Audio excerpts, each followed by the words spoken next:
Welcome to Hail Varsity Radio, the voice of Husker Nation. Insight, opinion, expertise, with the biggest and best names talking Nebraska across the state. Join the show on Twitter at Hail Varsity and at Schmidt_radio. Call in at 402-466-ESPN or 1-800-825-5865. Here's Chris Schmidt. Welcome to it. Great to be with you on Monday. It's Hail Varsity Radio, presented by the Nebraska Lottery. How good a week is this going to be? You got warm weather, you have football, you have the draft, and you get to watch Nebraska get on the field, sun-drenched, of course, on Saturday. Let's get busy to it. Chris Schmidt and Elijah Herbel, welcome in to Hail Varsity Radio. We'll spend some time this first hour on the NFL draft. It is looming. You'll hear it right here on ESPN Lincoln. Different affiliates for Hail Varsity Radio will have coverage as well.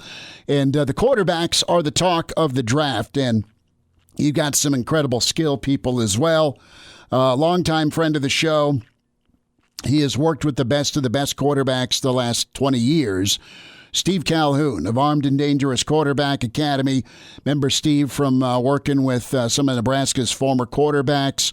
Steve's also spent time with the Cam Newtons and Russell Wilsons of the world, as well as Jordan Love. Last year in the NFL draft, Patrick Mahomes, you name it, he's had some sessions with. So Steve Calhoun, he'll give us the 101 on this NFL draft. And where is Zach Wilson going to go? Where's Fields end up?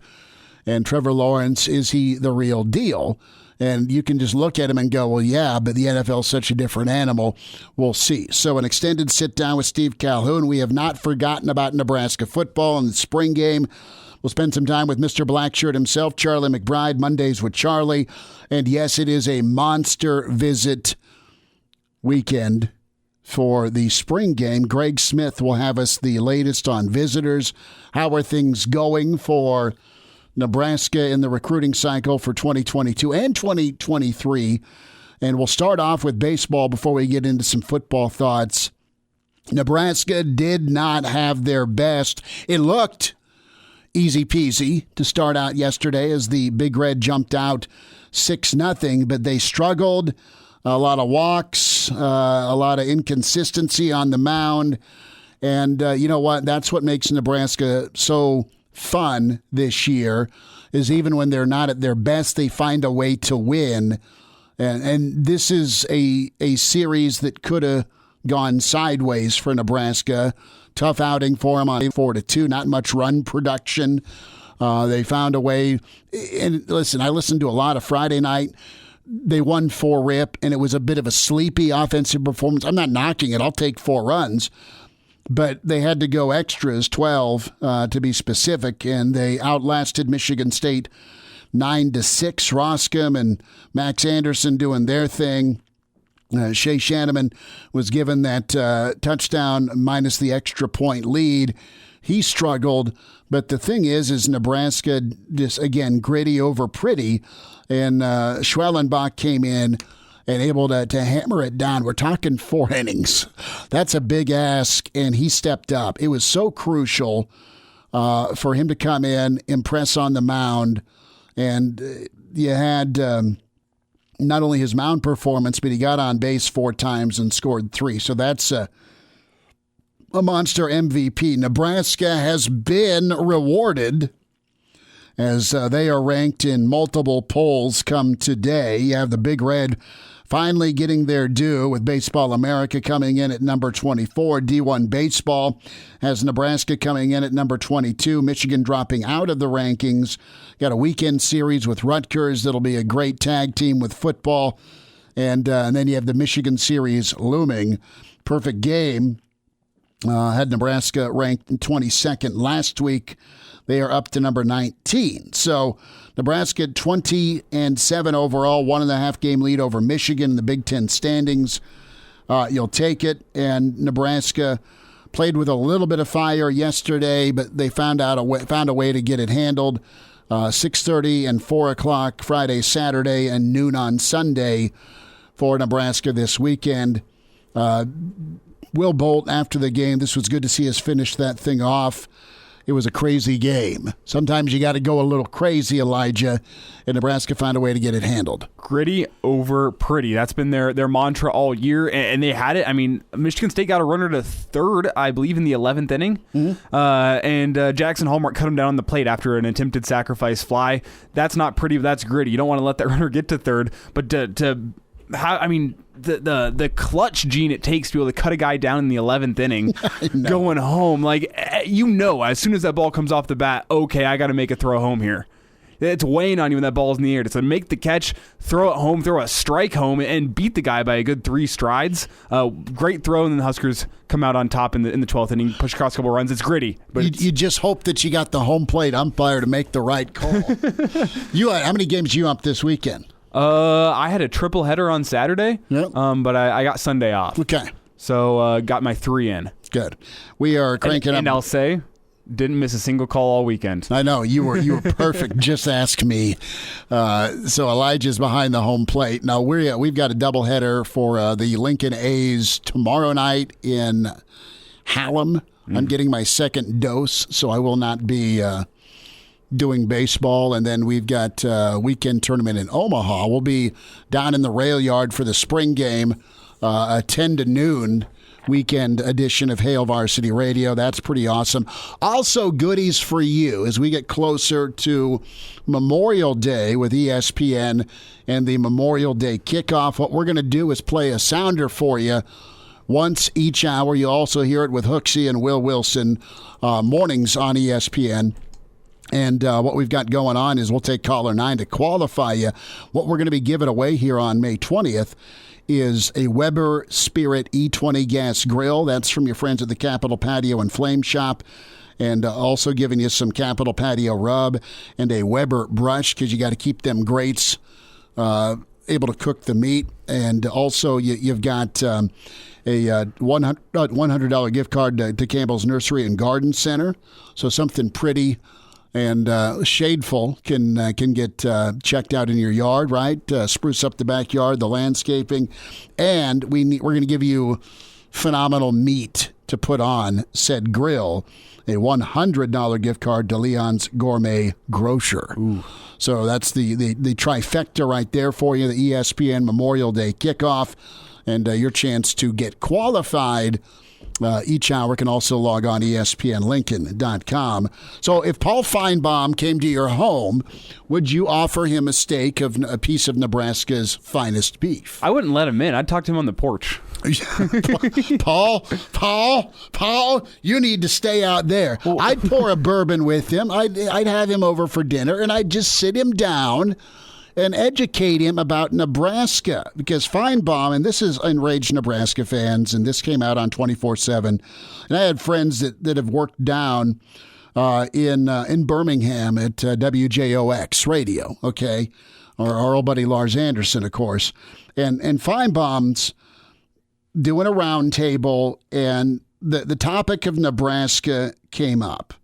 So let's just set the conversation. I didn't hear the segment, but you have Nebraska's record after 3 years is the first talking point. 12-20, Nebraska, Scott Frost. Many think Nebraska's entering a crucial season under Frost, and Nebraska needs to get to a bowl game, right?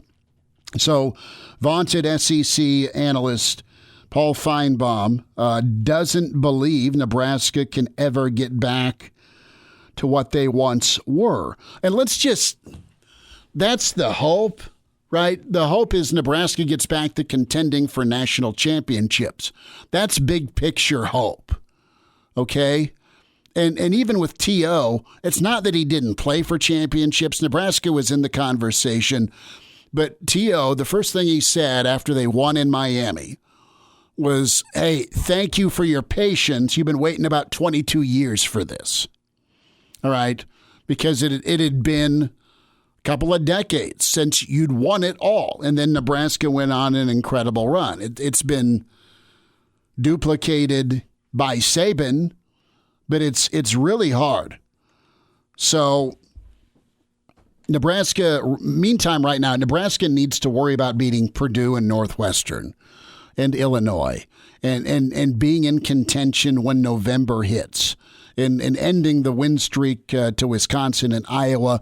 Just get a plus 500 season, get to a bowl game, and then start building. And I think Nebraska's doing that. They're trying to do that. But the fan base, from a patient standpoint, you tell me this. What's your buzz level like been this spring? You're interested, but you're kind of wait and see with where Nebraska goes. You want to see progress on the field. You're done with the blind faith thing, some of you. And I totally respect that. I get that. But back to Finebaum here with Nebraska. With Nebraska, sometimes you just miss your moment. He doesn't think they can get back to what they once were. And he said, when Frost got there because of me, he was the coach of the future. And he is one of many national pundits that said this is going to be a slam dunk, this is going to be a home run, this is going to get flipped around, Nebraska is going to be good again. Sometimes you miss your moment. And Nebraska, like a lot of these software companies or computer companies in the 90s, they just never change. Or the entertainment companies the last 10 years. When it comes to streaming, you don't adapt and continue to change. Nebraska then gave the old steel chair to the forehead. Nebraska, the fan base, called it delusional. And the problem with Nebraska, too, is the fan base. You could have Keith Jackson and Frank Boyles talking about how they're so loyal. That's true. They are a loyal fan base, but they're also a delusional fan base. They think it's 1980. They think it's 1990. They think it's the year 2000. Go back and look at the first coach after Tom Osborne. They whacked the guy for winning 10 games. And that's true. You fired 2 double-digit win coaches, not you, the fan base. It was a goon and an administrator that let it happen. So you're still honestly trying to recover from that. So can Nebraska get back to national relevance? Sure. Can Nebraska win a Big Ten West? Sure. Can Nebraska compete for a Big Ten championship? Yeah. And if you do that eventually, then the back to glory will take care of itself. Now, are you going to be playing in 6 straight or 5 straight national championship games? That'd be awesome. But you can count on one hand after a lawn mowing accident the number of teams that have done that. You've got a Clemson run.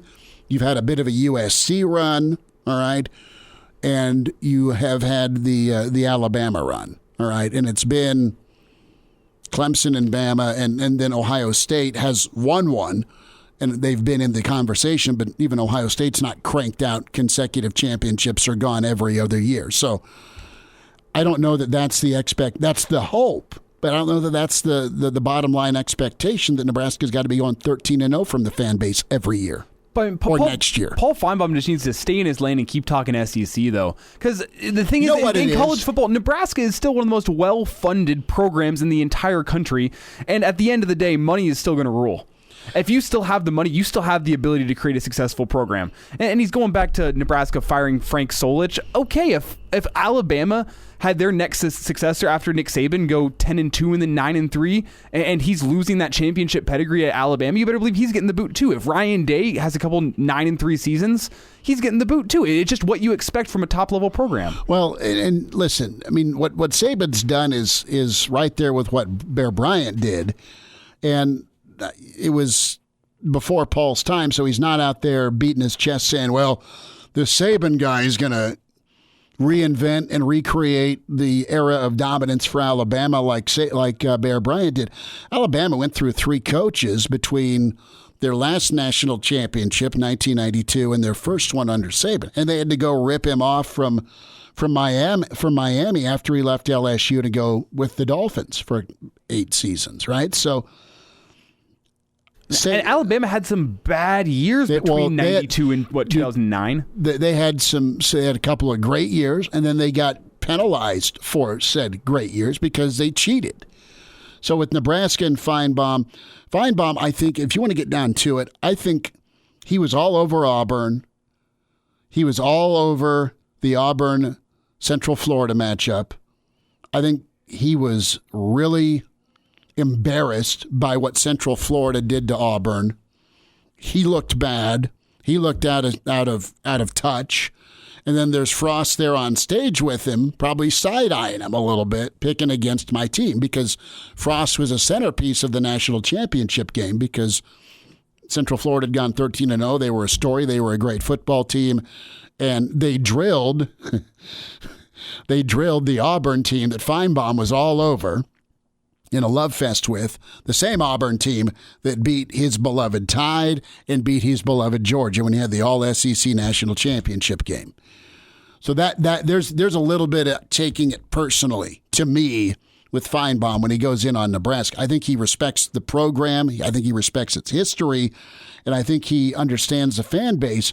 But for a guy from the SEC to get all over Nebraska's fan base about delusional, listen, Nebraska fans are super passionate, but the Nebraska fans haven't crossed that line into restraining order or poisoned trees or gone over and above the call of duty from bagmen and boosters. All right, let's hit our brakes a moment on who you cover, what you know about the SEC, what's gone on with Auburn and Alabama with probation, not now, but in the recent history, before you start piling on the delusional fan base. We'll talk NFL draft. Steve Calhoun's next. And we're back Fellas, think we could listen to the radio on Hail Varsity Radio, presented by the Nebraska Lottery. Yes! That's awesome! Back into it. It's Hail Varsity Radio, presented by the Nebraska Lottery. We are so excited for the NFL Draft coming up. You'll hear it following our show on Thursday here, ESPN Lincoln. A friend of the show for a lot of years with Armed and Dangerous Football Academy. We say hi to Steve Calhoun. Once again, Armed and Dangerous QBS is where you find him on Twitter. Coach Calhoun, how you been, man? Good to spend some time with you. Absolutely. Hey, Chris, I thought you forgot about me, man. I haven't been on the show in so long. It's been a couple years. I think two drafts ago. But, man, you're like, man, come on now. Schmidt, where are you at? I've never forgotten about you, and we need to get you back here for a spring game, like back in the day, man. Absolutely. Yeah.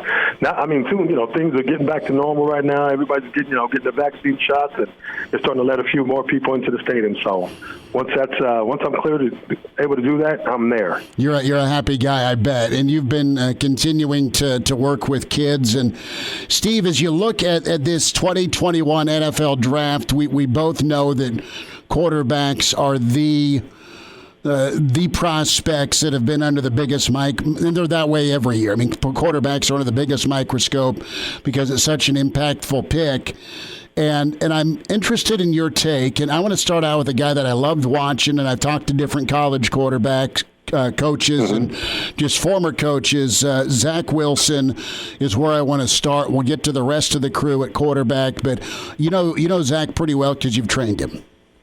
Absolutely, yes. I had the opportunity to start working with him like his sophomore year. Going into his junior year, I was able to work with him for about a year. And just, always, the fact, but he was in Salt Lake, and it was hard for us to connect, and he ended up, still reaching out to, another former BYU quarterback coach named John Beck. So, but I mean, the time that I had the opportunity to work with him, I mean, he was just unbelievable as far as his paying attention to details and being able to get the coaching points and put them into motion, a few seconds later. Anything I asked him to do. So I knew he was going to be a special player. When you look at him and the college film you've seen at BYU and you look at what you saw, in him as a sophomore, junior, and now you project to potentially pick number 2 with the Jets and really no worse than the top 4, honestly. And I don't see him falling. I think he's going to New York. I think most folks think he's going to New York. But what do you love about his game? And I'm asking you from your quarterback coaching eyes, what do you love most about what you think he can project to do in the NFL? Well, he really doesn't have a lot of weaknesses. I mean, if any. He could stand in the pocket and deliver balls. He can definitely, get outside the pocket and make throws on the run and off platform and those things. I mean, he's he's super smart, and he's a football junkie. He's an absolute football junkie. He loves the details of what makes defenses, do this, and how do they, try to take away stuff on the offense, and how can I counter that? He's one of those guys. And, just having the natural raw ability where he can throw the ball and create things with his legs, along with, how smart he is and how much he loves ball, I think he's going to have a very successful career in the NFL. Now, Steve, when you look at mock drafts going around right now before the draft starts on Thursday, most of them have Trevor Lawrence going number 1 and Zach Wilson going number 2 to New York. And when you look at that, is that the foregone conclusion in your mind as well, that that's how the first 2 picks are going to go? Well, I don't know how they could, kind of just throw Justin Fields, out of the top 2 with the amount of production he's had at Ohio State and how well he's played. So, that's what, when I turn the TV on, that's what everybody's talking about. But, I like those 3, and I think, Lawrence, definitely solidified himself as one just with the amount of, games he's won. And, I think he's only lost like 2 games since high school. That's hard to be like, all right, no, okay, I'm going to take him 2 or 3. So, yeah, but, I definitely think you got to, it's a coin flip between Justin and Zach Wilson. Steve Calhoun's with us, Hail Varsity Radio, Armed and Dangerous Quarterback Academy.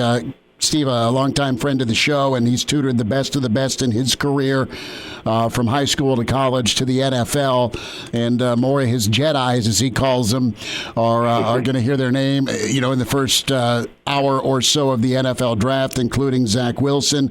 I want to go back to Lawrence. And you've seen all of these quarterbacks. You've seen Mac. You've seen Trevor Lawrence. You've seen all of these kids with your extensive work with the Manning Academy.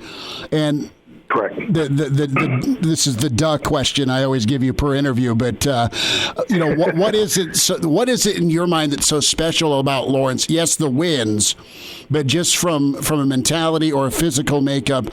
And he at a young age he came in and killed it at Clemson, yeah. But now he's going to the NFL, and now he's going to Urban in Jacksonville. Is he a guy that could be that Luck Elway type franchise turner?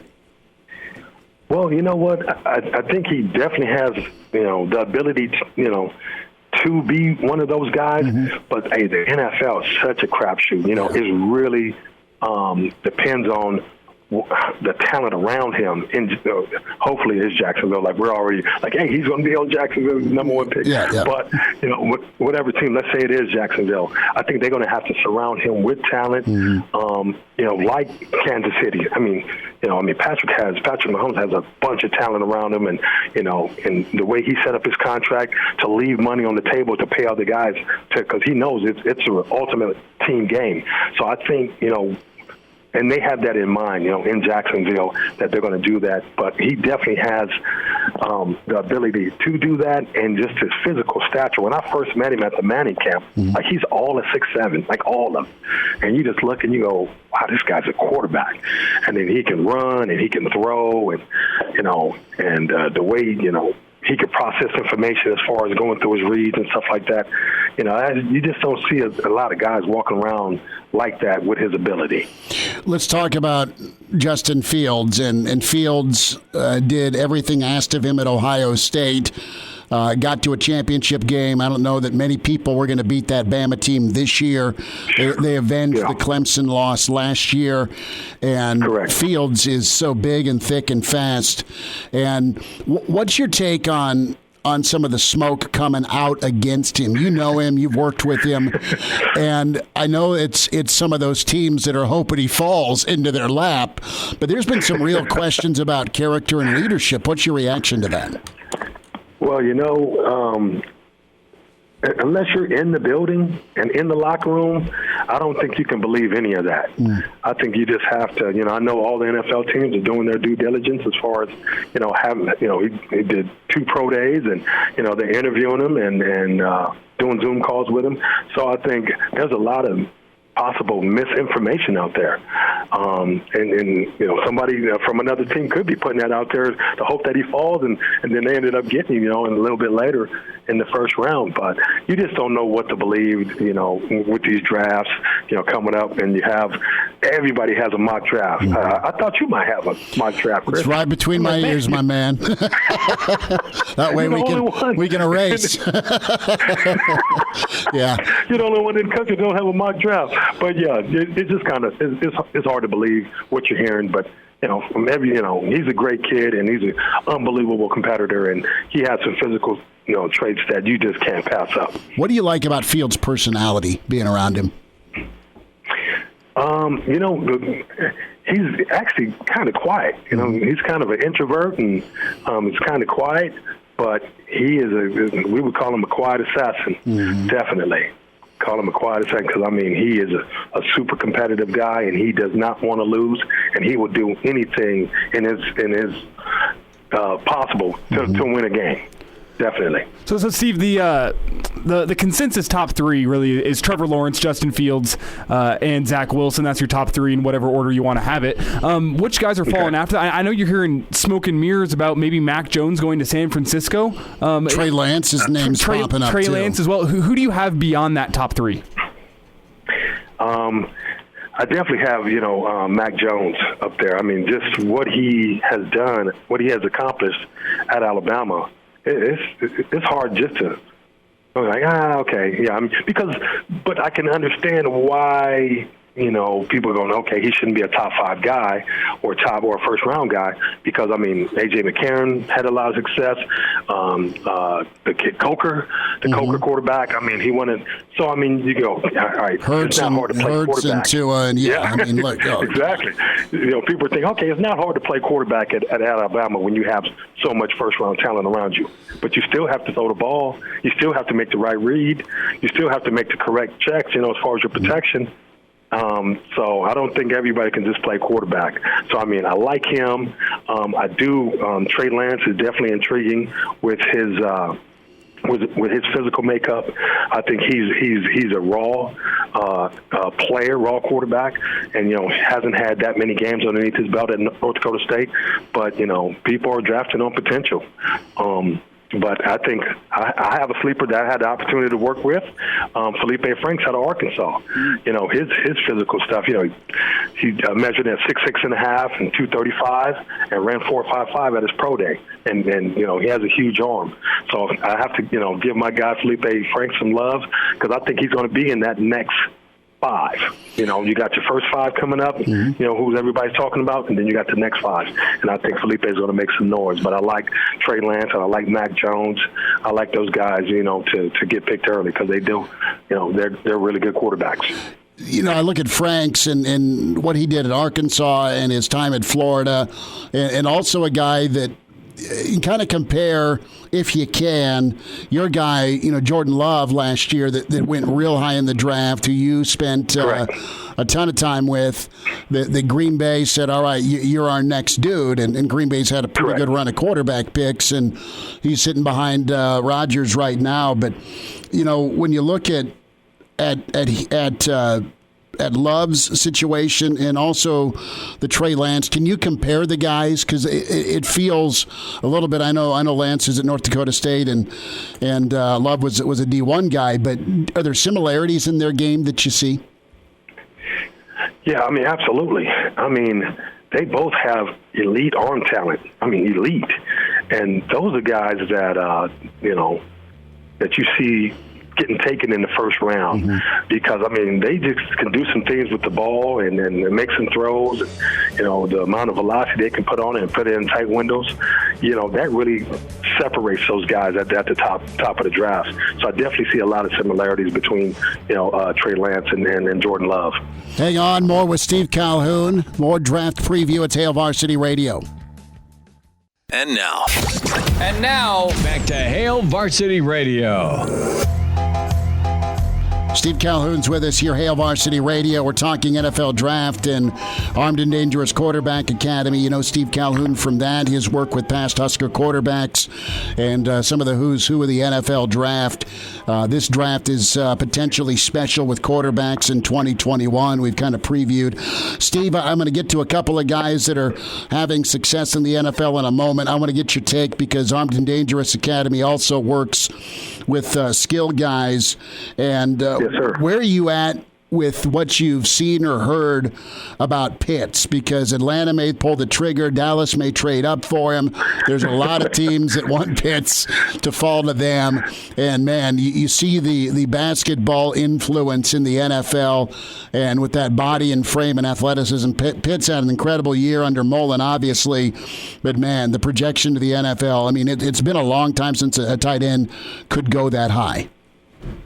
Yeah, absolutely. I mean, his physical traits, the way he tracks the football and the way he catches the football, it's special. It's special. And the fact that, I've been, working with Felipe for the last, 6 months or something like that. Him and Kyle have a great relationship.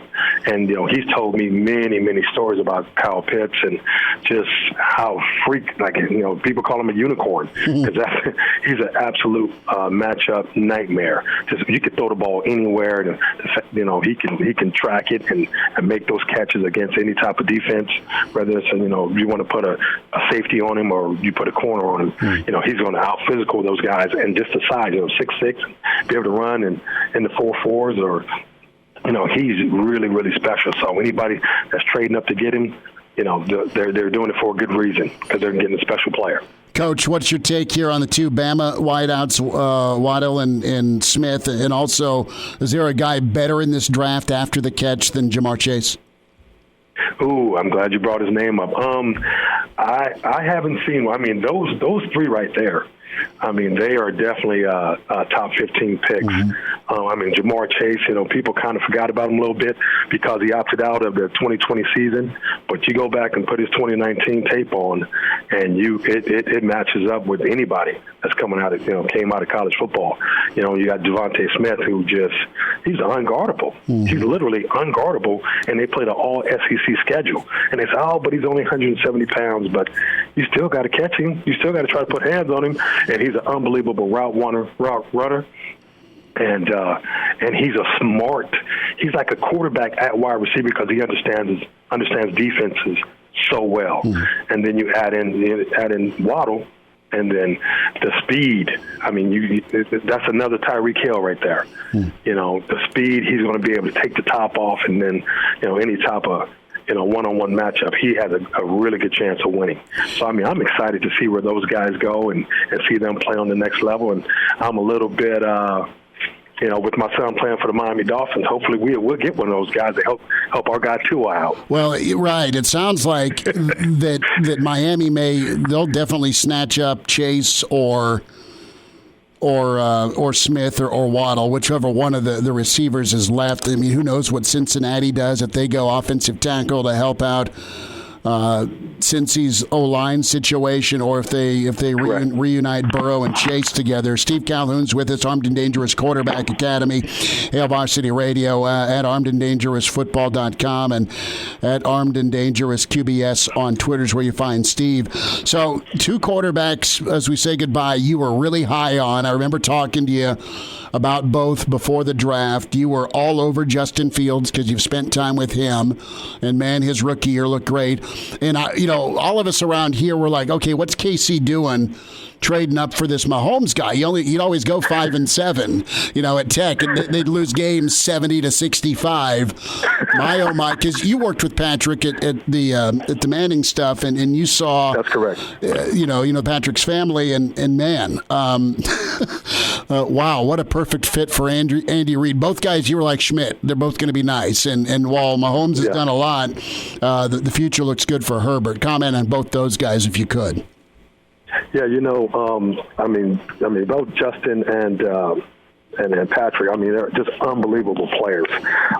For me to and now that Justin's here with the Chargers, and I train Keenan Allen and most of the wide receivers, so I get a chance to be around Justin quite a bit and see him throw the ball, and it's just like same thing. Justin's 6'6", almost 6'7". He can run, and just the arm strength, is unbelievable. I mean, and then the same thing with Patrick. There is quite a few quarterback coaches that I'm, as I scour the internet, they try to, create drills that, they see Patrick Mahomes do in the game. And I'm like, no, Patrick Mahomes is one of one. Only he can do that. Let's work on more Peyton Manning, have a great base and make a good solid throw. But hey, both of those guys, Justin Herbert and Patrick Mahomes, I mean, they're going to have great careers. You're going to hear about those guys for the next 12 to 14 years. Steve Calhoun with us, Armed and Dangerous Quarterback Academy. Steve, best to you and best to your son down with the Dolphins, and we'll do this sooner rather than later. Always great to get caught up with you, bud. Hey, I appreciate you having me on the show all the time. Steve Calhoun, man, longtime friend of the show, and good preview there for the NFL draft. And we'll get that interview posted in its entirety up ESPN Lincoln, ESPNLincoln.com. So Nick Saban has weighed in with the NFL draft. He had a few drafts, and he gets a little preachy, but it's gold Saban takes right here. The difference between and but. This was pretty good on Twitter today. Well, again, this goes back to players creating value for themselves. I always talk to players about, I spent 8 years in the NFL, so that means I sat through 8 drafts, which meant it's not just a draft. It's 2 weeks of preparing for the draft, and then 2 more weeks of getting questions answered, and then 2 more weeks of preparing for the draft. So I'm talking about listening to 1,000 draft reports. And I tell our players all the time, the 2 most compelling words in the draft report is and but. All right, so they read the player, and I'll take a defensive back. All right, he's got quick feet, change of direction, he had good long speed, can play man-to-man. He's a good tackler. He's got toughness. He's got really good ball judgment and really good ball skills. And he's a good person. He was a leader on the team. He graduated from school. Coaches loved him. Read the same player. But he had a positive drug test. He had a domestic violence incident with his girlfriend. Got in a fight in a bar when he was a freshman. Strength coach said he wouldn't piss on him if he was on fire. Who do you want on your team? And or but? All right, so what I tell players is you don't realize that as soon as you apply for a job, as soon as you put your name in for the draft, people are looking for reasons not to pick you. They're looking for reasons not to hire you. So don't give anybody a reason to say but. It's the only way that you can create value for yourself. So that and but, what came after that had nothing to do with what the player was, but it had a significant impact on where the player got picked. So this is an analogy that I use all the time with players to try to get them to understand, how do I create value for myself in my future for what I want to accomplish? And it goes right back to, I might have to edit my behavior a little bit. And now, back to Hail Varsity Radio. Pretty big week as week 5 here for spring football. Nebraska will end it on Saturday. Spring game will be down in the rail yard 10 to noon with Hail Varsity Weekend Edition. Getting things kicked off the right way before the 1:30 kickoff. Reminder about your friends at West Blue Realty. Are you selling your home in 2021? Because, man, it's a high price. It's time to make some money off that home, or you're looking for something. Well, either way, West Blue Realty, there to help you. They are just an incredible group of real estate professionals that are local, and they specialize in those residential home sales in Lincoln and surrounding communities. You mentioned Hale Varsity. For a limited time, they can provide you up to $1,000 on the closing of your next home purchase. The two dudes you need to know, Tom Luby, Kelly Hofschneider with West Blue Realty. Give Tom a shout today, Tom Luby, at 402-540-3768, or Kelly Hofschneider. Kelly's there, man, at 402-202-2312, and can log on for more information, westbluerealty.com. Go see him when you get into town for the spring game, or if you're in town or you're here, 1120 K Street, Suite 200. So at some point, Elijah, we may have to do this Wednesday. We'll dive into our draft. All right. You and I will have to draft our starting 11 for Nebraska. Yep. Team Elijah, Team Schmidt. I don't quite know how things are going to go with the spring rosters. Who's wearing red, who's wearing white, because you had the old McCaffrey deal last year where he wore both. But I'm hoping, and I don't know that we'll see this, but I'm hoping to see Adrian against the ones, offense versus defense, but I'm pretty sure you're going to have the ones versus the threes and the twos versus the fours, unless you have Adrian and Cam Taylor-Britt draft, if they draft the team. But typically, you're going to try and get some continuity going and finish out on a positive note. There's a lot of players that you want to see have a good spring game to kind of give them some momentum into the offseason. Let's get you qualified right now for the ESPN Memorial Day kickoff. Here is your sounder. That's not my wife throwing a toaster that's plugged into my bathtub. That's supposed to be a grill. You hear the birds, and just imagine the smoke wafting. The birds have been loud this spring. I'm not sure if I just didn't go outside enough last spring or what's up, but I've been hearing the birds a lot. So what we're telling you to do right now is be caller 9, 466-3776, 466-3776, or 1-800-825-5865. Caller 9 qualifies right now. What are you qualifying for? The Weber Spirit E210 gas grill from Capitol Patio and the Flame Shop. Also, you're qualifying for a $100 gift card to Campbell's Nursery and Garden Centers and a $100 gift card to Leon's Gourmet Grocer. Go Fred Flintstone, man, with a side of beef and a bone in it. Caller 9 now qualifies for the ESPN Memorial Day kickoff. Drawing will be happening for you May 20th. Log on ESPNLincoln.com. We'll do another qualifier next hour. Coach McBride's on the way. Welcome to Hale Varsity Radio, the voice of Husker Nation. Insight, opinion, expertise, with the biggest and best names talking Nebraska across the state. Join the show on Twitter at Hale Varsity and at Schmidt_radio. Call in at 402-466-ESPN or 1-800-825-5865. Here's Chris Schmidt. Back at it, Hour 2 at Hale Varsity Radio, presented by the Nebraska Lottery. Chris Schmidt, Elijah Herbel. Give us a follow on Twitter at Schmidt_radio, at Herbal Essence for Elijah Herbel. Chances for you this hour to qualify for the ESPN Memorial Day kickoff. We had a ton of folks call in. Congrats to Mike. Mike, you qualify. We're talking a Weber Grill, a $100 gift card to Campbell's Nursery and Garden Center, a $100 gift card to Leon's Gourmet Grocer, and get a thick old steak or pork chop. It's going to be grill weather. It's going to be gorgeous for the spring game. We welcome in Mr. Blackshirt. Another Monday with Charlie, Coach Charlie McBride. Coach, we're working on low 90s here. How's the weather up north? It's going to be, it's beautiful outside. It's. I don't know what the temperature is exactly, but we're going to be in the 80s tomorrow. That is good. Are you wearing sleeves right now? No, I'm naked. I wasn't going there. No, I got my T-shirt on. That's it.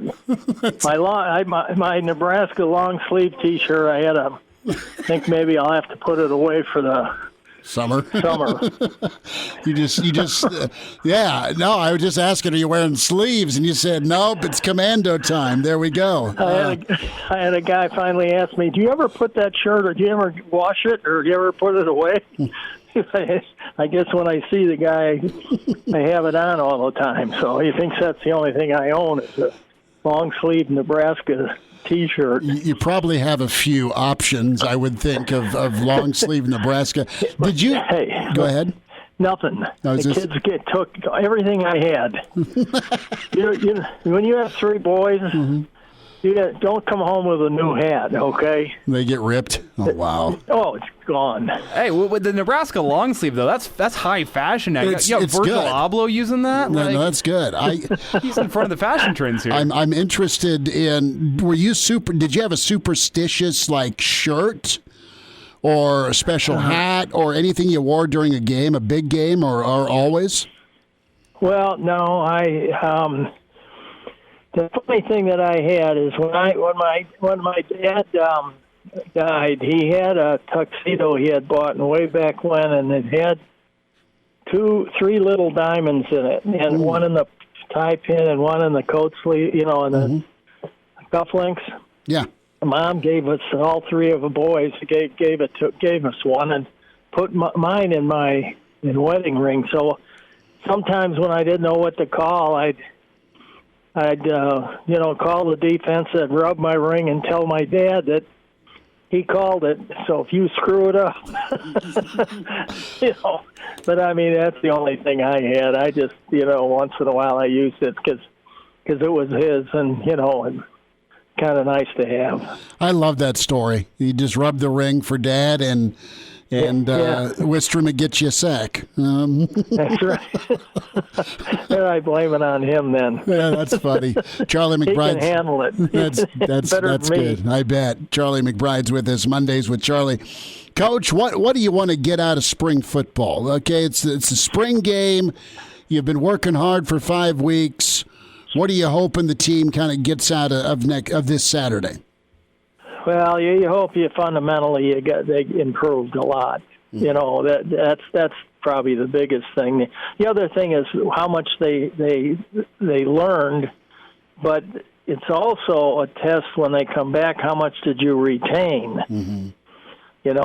Nowadays they have more option to meet with the players where we didn't. I think, they have meeting time like we never had anything until the season started. Oh, well, he had them at night, but during practice. But how much you retain your learning and things like that are important. I think you find out the guys that retain are the guys that think about it in the summertime. And I always used to really get on them. About don't leave here and forget everything you learned. There's a lot of kids that just say, well, football's over, and they forget all about it. And then they, the young ones, the older ones won't, but the young ones do.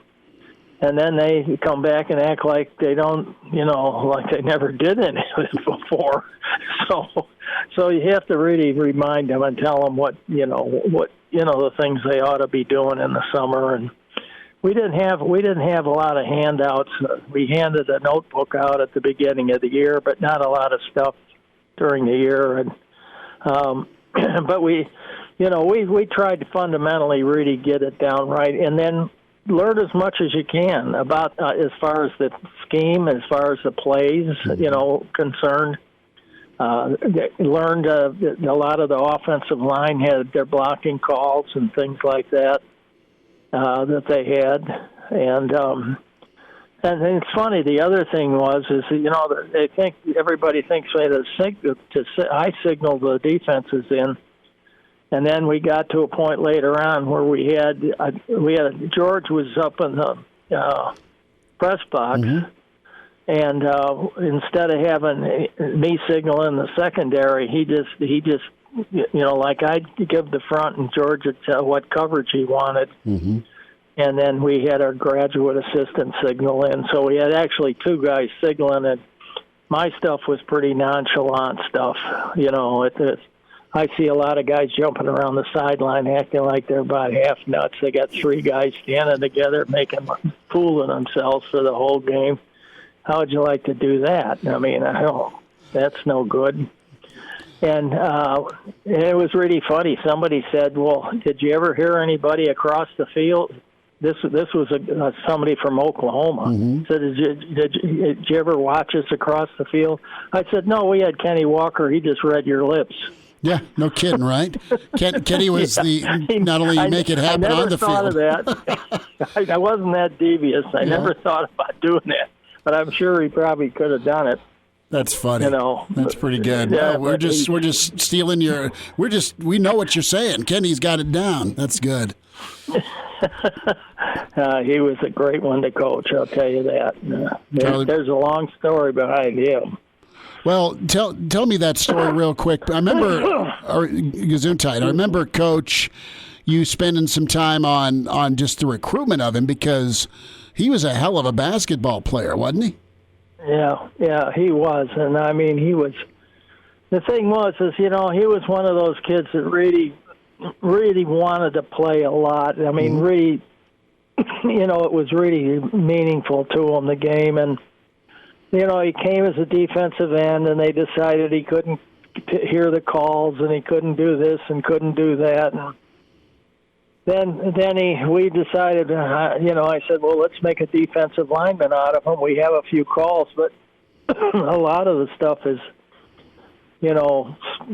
simple. And the calls that the guys make, like, for example, at the time we had, I remember Pat Engelberg was the nose tackle at that time, and he did a lot of hand signaling to Kenny.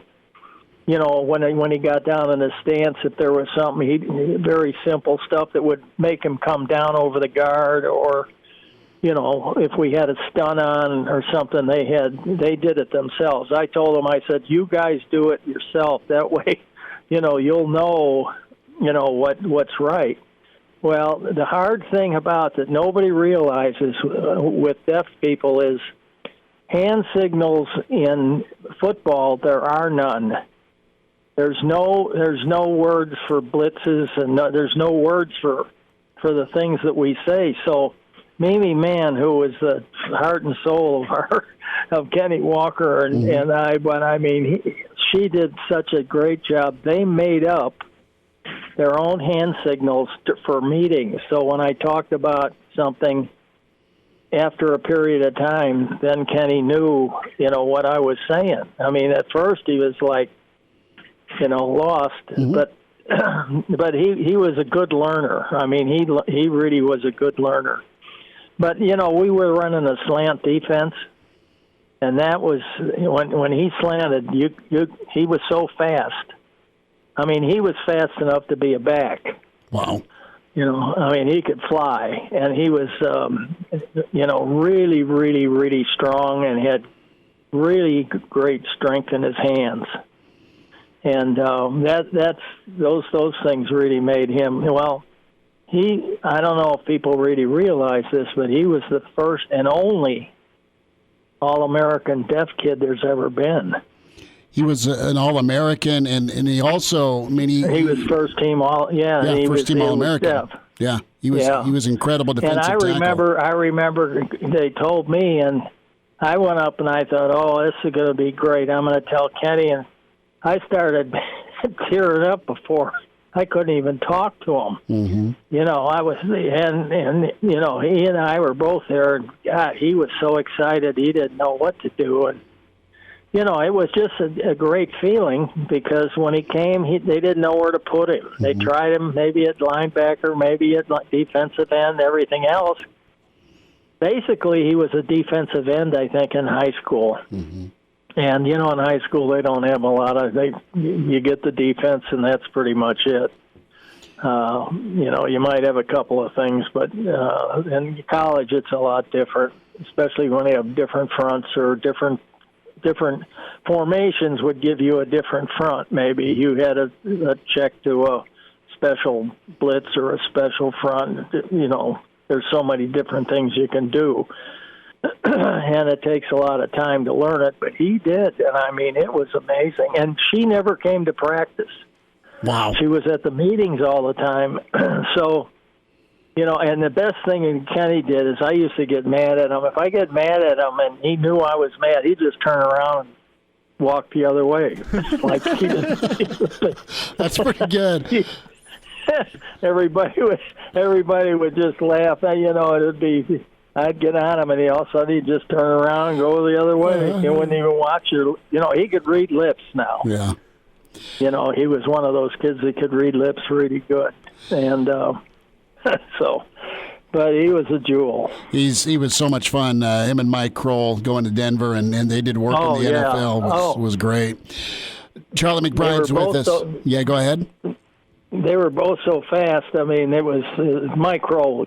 Fly. I mean, it was, you know, and he was a kid that was adopted, I think, and from people here in Michigan. In fact, I think that if I remember right.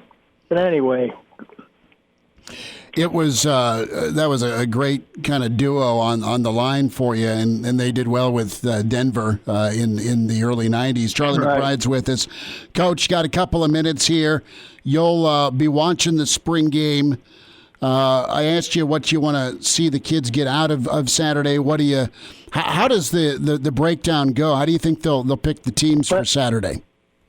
Well, if they, you know, I want to see some banging around. You know, I mean, some really getting to the football on defense, and having fun with each other, having fun. Mm-hmm. I mean, that brings guys. You know, you may make some mistakes and you may do some of the things, but as long as you know, they have fun with each other, or they have fun playing the game. That's an important thing, and I think a lot of times people don't. You know, it is a serious thing for coaches. It's not maybe for fans. You know, sometimes that they're having a good time, but I think when they make a play that they acknowledge each other, and you could just tell if they're having a good, having fun playing. Mm-hmm. And I think that's important because it gives you an idea a little bit about the temperature of the team. I think there's a lot of confidence, Coach, on the defensive side of the ball. They're trying to grow offensively. About a minute here before we got to go away, but that offensive line spot. What's important about the guard spot as guys are really battling for it? Well, I think it's the basic. Really, what I looked at was the basic one-on-one stuff where you're blocking somebody in the spring game. I mean, you're getting on a guy and you're doing something with them.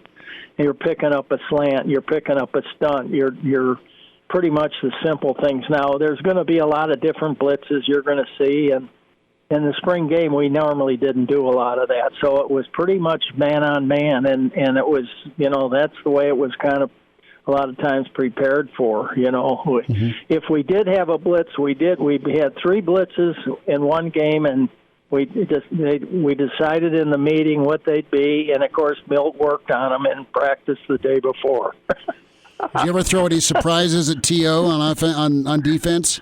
Oh yeah, they worked with it. You might as well not have them, but. But I mean that was fine, But at least it gave guys a chance to do something instead of just standing there and beating each other up. But I think you're looking for what they're doing pass rush wise and what they're doing. And people say, well, your power rush and all that stuff doesn't mean anything. It means a lot because it means leverage. It means And so there's a lot of things, that they have to learn. I think there's, a lot of pass rush techniques they'll have to learn over the time, and then they have to decide which ones they're going to use.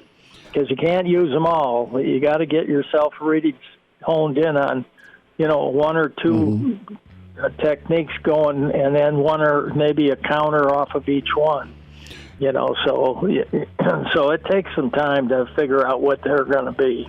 Charlie McBride's with us. Coach, we'll talk next Monday and get your thoughts on the spring game. It was fun to chat today. Stay warm, all right?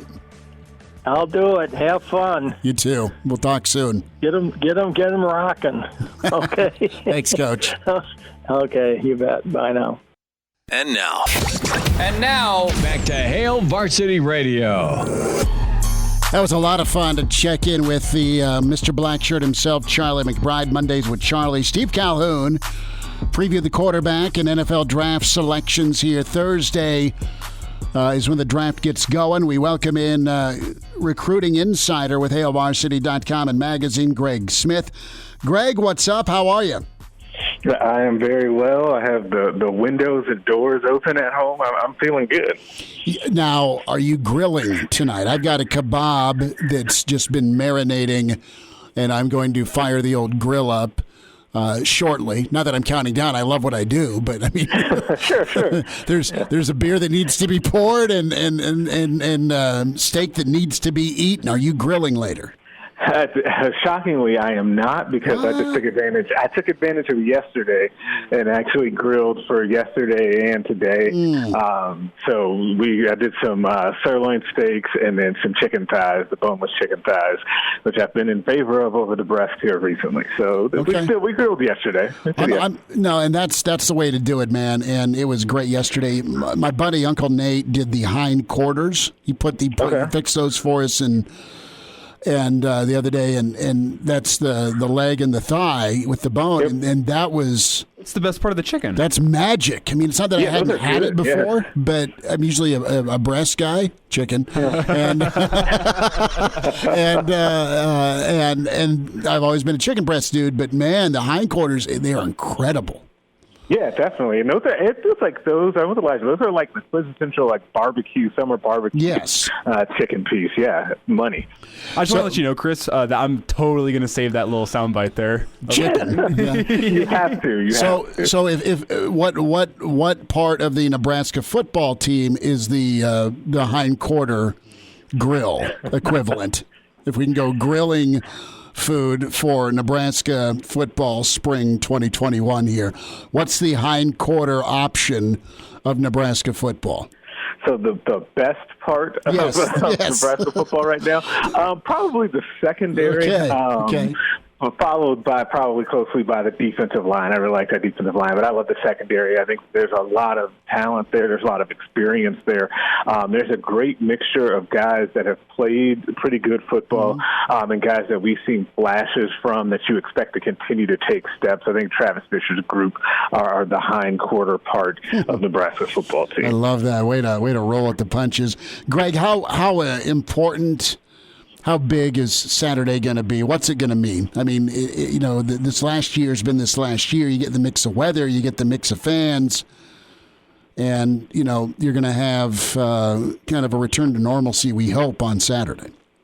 Yeah, I think it's a big deal for Nebraska in that, you just, like you said, you get that return to normalcy. But I also think that it's going to be great for the team to get out there and kind of showcase how they've been working and kind of the results of that work, right? They got a little taste of that in the open spring practice a couple of weeks ago. And by all accounts, they had a lot of fun doing that. I think it'll be ramped up even more for the spring game. And then the fans will definitely be eager to get back inside of Memorial Stadium. They always covet that. But then to see the team and to get eyes on them in person for the first time in quite a long time, I think it should be a really fun atmosphere on Saturday. Greg Smith is with us, HailVarsity.com and magazine recruiting insider at Greg Smith HV. Greg, highlight some names that are going to be here unofficially May 1st. And I know that MJ Morris is kind of the headliner for 2022, but also you got another quarterback in Reese Mooney for 2023. Give me your take on how big Saturday is for Nebraska and Morris, because I know Stanford's in it. I know FSU's there. I know Georgia Tech's there. Tim Beck and NC State are all over Morris.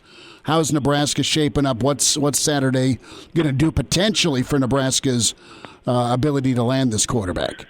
Yeah, I think it's a really big deal, and it's probably being we're not selling it enough on how big of a deal it is. And MJ Morris is coming here on his own dime on what I'm going to call a very unofficial visit, because he's not allowed to have contact with coaches. He's not allowed to tour the facilities, and so you've really got to like a place and really be interested in a place to come from Atlanta, Georgia to Lincoln, Nebraska as a quarterback that has close to 40 scholarship offers. Right, that says something about the job that Coach Frost and Coach Verduzco have done recruiting him. I think Nebraska can make a really nice move here. I think everyone is chasing Florida State at this point. He did go to their spring game, but I think Nebraska has an opportunity because they can show off what they like to do with quarterbacks this Saturday, but also sell that he would be the only 2022 quarterback in this class. I think they do have a real opportunity to make a move with it. What's the mile marker distance here? And who's the leader, and where's Nebraska at, in your opinion, here ahead of May 1st for MJ Morris? Yeah, I think Florida State's the leader right now. I don't think that it's an insurmountable lead. I do think that Nebraska has an opportunity to make up some ground there. It's not over by any stretch of the imagination, but he does want to make a decision before he plays a senior football season, so a summer decision is probably likely for Morris at this point. Greg, while we're on the topic of quarterbacks, got to ask, how much do you think that the performance of the quarterbacks in the spring game on Saturday is going to factor into whether or not the Husker coaching staff goes and hits the transfer portal looking for another quarterback this summer? I think it'll be another touch point, like it'll be another data point for their kind of evaluation. But I think that that's been something that they've been thinking about this whole spring, and they probably had in the back of their minds when kind of evaluating the guy behind Adrian Martinez. The problem is going to be, like, let's say Nebraska comes out of the spring saying, hey, yes, we need to go ahead and get a transfer quarterback to basically back up Adrian Martinez. How difficult is it going to be to find a guy that's willing to do that? Like that's not going to be an easy sell to say, hey, we want you to come here, but by the way, you're probably not going to compete for the job with a multi-year captain starter that we have at quarterback right now.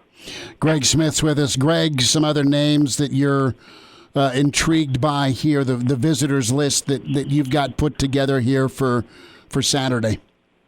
Yeah, there's a pair of teammates for the 2022 class that I'm really intrigued by out of Kansas. Jaron Kanak, who is an athlete. He could play either side of the ball in college. He is shooting up the recruiting rankings on everybody's service right now. And he's a kid that's got some really good regional offers right now, but Nebraska's been on him early, just like they were his teammate, inside linebacker Gavin Myers, who I think it's going to be Nebraska or Kansas State, I think, as of right now for him. Myers has really liked Nebraska for a long time. Getting both of them on campus at the same time, so they can both have some favorable impressions of the school, would be really huge. It does not work out often that you end up having two teammates that you want in a class for your school, but this could be one of those rare cases. So I'm really curious to see how that one goes this weekend too. Greg, a thought here: two offensive tackles are checking in on Saturday as well. That's Braden Miller from Centennial, Colorado. Also, you've got Valen Erickson out of Chicago, your hometown. What do you like about both of these tackles? Yeah, I think both of them quick feet. I think that there's two things that you always know about Greg Austin offensive line targets. They're going to be large. Like there's no doubt about that. It feels like if you're under 6'5" or so, you're probably not going to have a shot with Greg Austin to come on the Huskers. And that's just how he likes to get down. And you know that they're going to have quick feet because they got to be athletic, as Ethan Piper said. He said it about guard, but that goes across the board for our offensive line in Nebraska based on their offense. Both of them have good feet. They both got a nasty streak. I really like Erickson out of Chicago, not just because he's from Chicago, but also because he really knows the Husker history. Like, he grew up in Florida. He said that he told me, I think it was last week actually, that he grew up 30 minutes away from UCF Stadium, and he was well aware of Scott Frost and Greg Austin's time down there. So that provides a little interesting nugget for his recruitment. What's your take here on Landon Sampson, the vaunted South Lake region near Austin? Yeah, I think that he's a good receiver. I think that one of the really intriguing things about Sampson, I think Grant Page out of Colorado, maybe another guy coming out, there may be another receiver or two that pop onto the list, is that you're going to have a wide variety of body types. Sampson is more of a guy that could probably play the slot. Page is probably 6'2" or so that could play outside. But Nebraska has options here because they already have Victor Jones Jr. in the class, who goes 6'2", 6'2.5". They've been recruiting a lot of bigger receivers. You might see them go slot, or they could also just continue to load up on size, as they probably are looking at taking maybe one more receiver in this class. Greg Smith is with us, HailVarsity.com and magazine, at Greg Smith HV on Twitter. We're doing some thoughts on the visitor list here for the spring game, the unofficial visitor list, plenty of quarterbacks. So to the 2023 class, you have Reese Mooney, Love this kid's film. We've talked about Reese before, but Reese has got a buddy. Is this Shelton Sampson, correct? His pass catching mate. This he seems pretty for real for the 03 class, doesn't he? Yeah, I'm laughing because, like, if you had to kind of create a wide receiver prospect for the class of 2023, it would be him. It would be Sampson. He's 6'2", 6'3", probably 180, 190. Runs really well, has good hands. He is probably, I think he's a top 25 early player for the class of 2023, one of the top wide receivers in the entire country. That one's going to be interesting. It is really a big deal for Nebraska to get him on campus and to have Mooney be the one bring him, because anytime a quarterback in a class is recruiting a guy that he would be throwing to while he's still not committed to the school yet, is a pretty big deal, right? That kind of signals something about Mooney's intentions, but that will be a recruitment that people will be following for quite a while around here. Greg, give me two things you're looking for on Saturday before we let you get out of here. Back to the game itself here. Who are some guys that need to show up Saturday?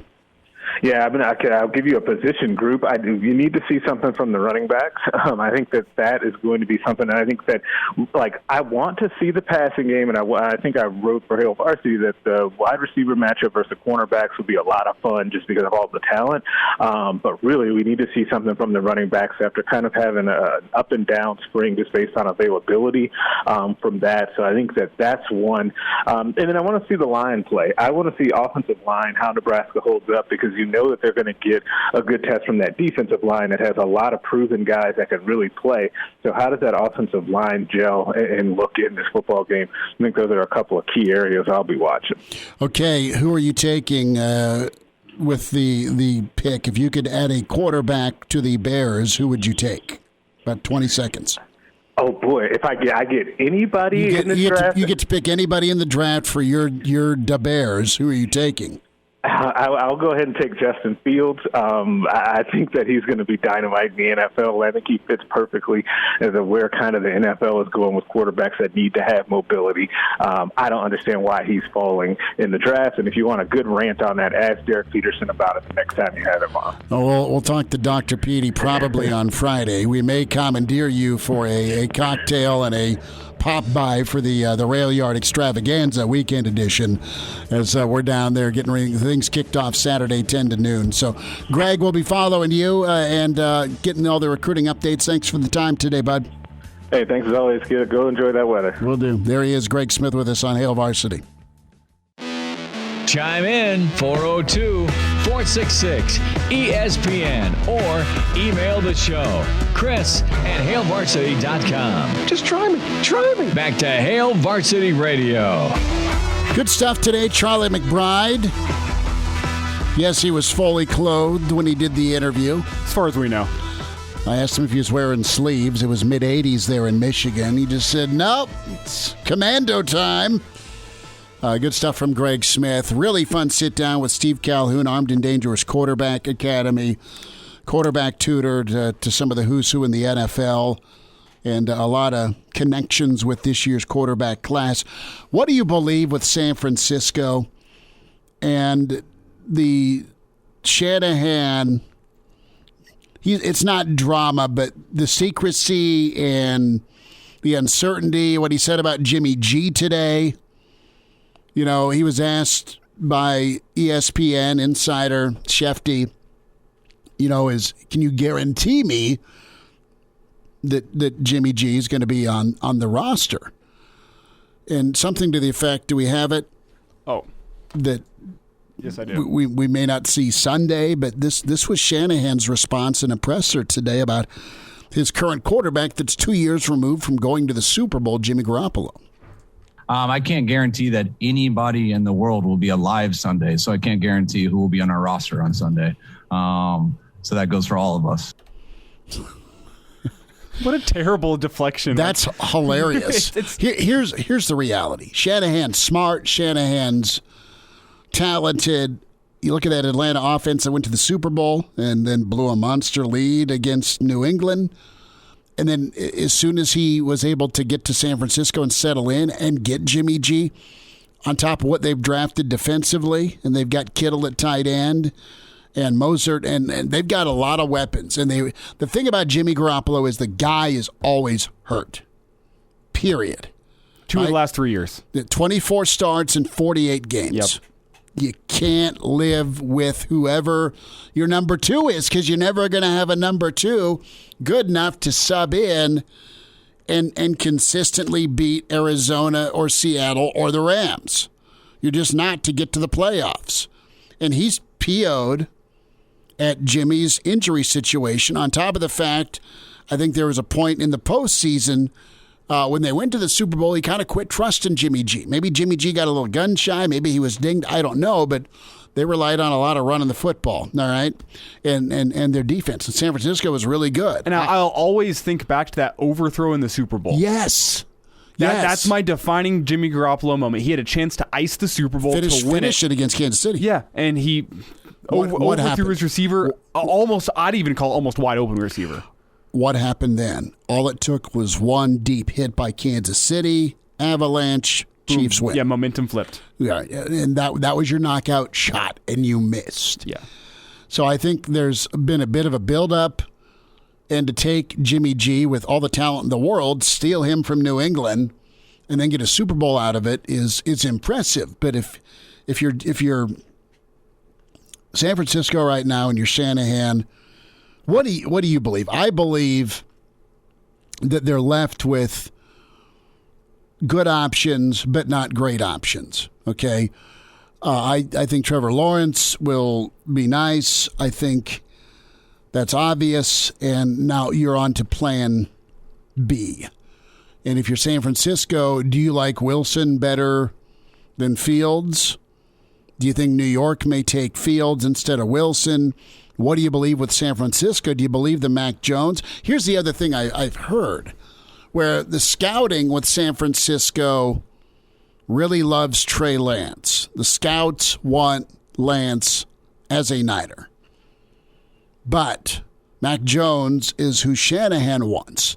Will Shanahan listen to the dorks? That's your constant. That's what's so funny about the NFL, where you have your owner, where you have your front office, and where you have your coach. And the coach is their job's to get them ready to go win football games. But as Parcells said, a lot of times they don't get to pick out the groceries. They just got to make the meal really good. So I wonder what wins out here in that tug of war. And if you go Mac Jones, I don't hate it. If you go Trey Lance, I don't hate it. But I think Fields is probably your dude. That's assuming the Jets take Wilson. And I love Wilson. And we heard from Steve Calhoun earlier, who trained Wilson since he was in high school.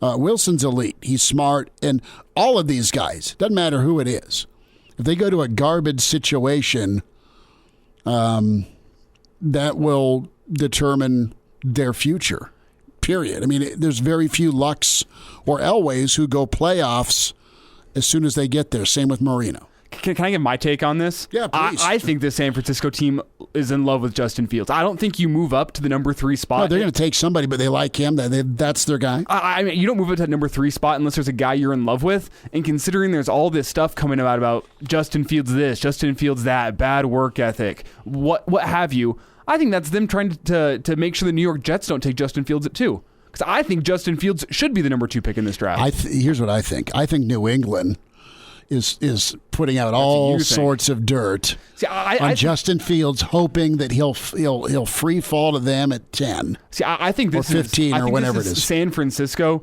trying to make sure the Jets don't take him at 2, making sure they take Wilson so Fields falls to him. Because, I mean, you hear them talking about, we like Trey Lance, we like Mac Jones, what have you. Is that their insurance option in case Fields is off the board at 2 for somebody else to then make a phone call to them at 3 and get them out of that spot? They're saying all this, we like Mac Jones, we like Trey Lance. Well, maybe they're just throwing it out there so somebody's going to offer them to get that number 3 spot in case Justin Fields is off the board, so they can then get out of that mistake it would be if Justin Fields is off the board, because then these teams are going to be worried that they're going to take this is Trey our Lance or guy, Mac Jones. This is who we want. If he gets taken with the pick in front of us, we don't love any other quarterbacks above what we have in Jimmy G. But let's make it sound like we love them all, so somebody else is going to want to trade us. So we'll play a little poker here while they're trying to play checkers. That's the way I see it. Right, or pinochle, and we'll get some value for it.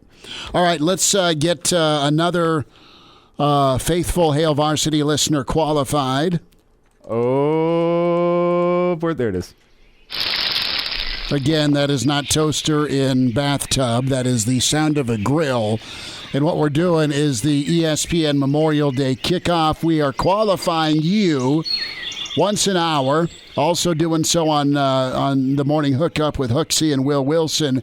Qualify now. Caller 9 466-3776 466-3776 800-825-5865. Caller 9 qualifies now. May 20th is when we'll give this away. What are you going to win? Well, you can win a Weber Spirit E210 gas grill from the Capitol Patio and Flame Shop. You need a new grill, we're here for you, brother. Also, a $100 gift card to Campbell's Nursery and Garden Center and a $100 gift card to Leon's Gourmet Grocer. Some meat for that grill. Caller 9 right now. You heard the cue to call. Now be caller 9 to qualify. 466-3776, 466-3776, or get in on the 800 line, 1-800-825-5865. Caller 9 qualifies now for the ESPN Memorial Day kickoff. Grill, Campbell's Nursery and Garden Center gift card, $100 gift card to Leon's Gourmet Grocer. The giveaway, May 20th. Get in now and qualify with Hail Varsity and ESPN Lincoln. Also log on ESPNLincoln.com. We'll wind down a Monday next on Hail Varsity, presented by the Nebraska Lottery. Miss us? Come here, brother. Give me a hug. Bring it in for the real thing. We're on call for you. Catch the podcast at HailVarsity.com, the ESPN Lincoln app, or download them on iTunes. Saddle up, partner. Back to Hail Varsity Radio. One final time, who got qualified? We got Brad qualified this time around. Big Brad. All right. Plenty more chances to win, though. We had one call. I had to apologize to him because he just missed it. He's caller number 10. And he was like, I need that grill. I need that grill. We all need a grill, but there are plenty of chances to win all month long, yeah? Qualify through, and we'll do the drawing May 20th. Yeah, so we got... So you can log on, ESPNLincoln.com, get signed up that way as well. But we're taking caller 9 once an hour during Hail Varsity, and then once an hour during the morning hookup with Hooksy and Will Wilson. And it should be reminded that if you do get your name in the box, if you do win caller number 9, you have unlimited entries, actually, so you can continue calling, and we'll continue putting your name into that box. We're not putting the old Hoover Dam up. Yeah. You are more than welcome to dial us up. Buckle up now, buckle up on your way to the spring game. 70% of people in fatal crashes in Nebraska not wearing a seatbelt. If used properly, seatbelts can reduce the risk of fatal injury by 60%. Your best defense in any crash, buckling up, brought to you by the Nebraska Department of Highway Safety Office. Chris Schmidt, Elijah Herbel. Give us a follow. Find us on Twitter at Schmidt_radio or at Herbal Essence for Elijah. And also email Chris at HailVarsity.com. A lot of draft talk, good stuff from Steve Calhoun. Good thoughts on Nebraska as they march closer to spring football. The finale on Saturday. We're in the rail yard 10 to noon with a special time and weekend edition of Hail Varsity Radio. Vic from Denver's coming in, which is cool. He got his spring game seats, and he's making the trek. We partied with him out in Boulder. That was a good time, man. Is Bill from Denver making the trip, though? The Pride of Fairbury is in. He's in. He is in. I don't know if he's getting here Thursday night or Friday, but the Pride of Fairbury may have more than one radio appearance this week. Oh, that'd be awesome. I mean, I don't know if I have to taser him and he'll wake up in the rail yard or what, but it'd be fun to drag him along. But no, it's going to be cool. So Dolman's on the way. That's fun. Tomorrow, Ian Fitzsimmons will join us. NFL and ESPN college football guy, insider. You hear him with Freddie and Fitzsimmons. He's part of the draft coverage on ESPN Radio this week. So working on Fitzsimmons tomorrow. May have him Wednesday. Still iffy on that. We are working on a couple of other former NFL guys to get us their perspective. And excited, too, to have Rick Pizzo and Coach Kaczynski. Kaz, love our chats with Coach Kaz on Tuesday. So we'll talk with him tomorrow on another Hail Varsity. So can find us and do so. Can stream us, ESPN Lincoln.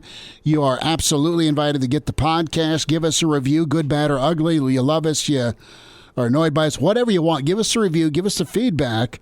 And 3 platforms to find your Hail Varsity fix. That's Spotify, iTunes, and Google Play. This just in, the Royals, a win against Detroit. So Kansas City is killing it early on. Yeah, and I believe I saw if the Dodgers lose tonight, the Royals would hold the best record in baseball. And that was fun this weekend. That was fun to see. And I know there's Dodger fans out there that are a little bent out of shape. That was fun to see the Padres and Dodgers play classic baseball. And I'm not a Royals fan, but I mean, if you're playing well in April, it means you're got to be doing well in October, right? It means that, right? Keep rubbing that crystal ball. Talk to you tomorrow at 4. Thanks.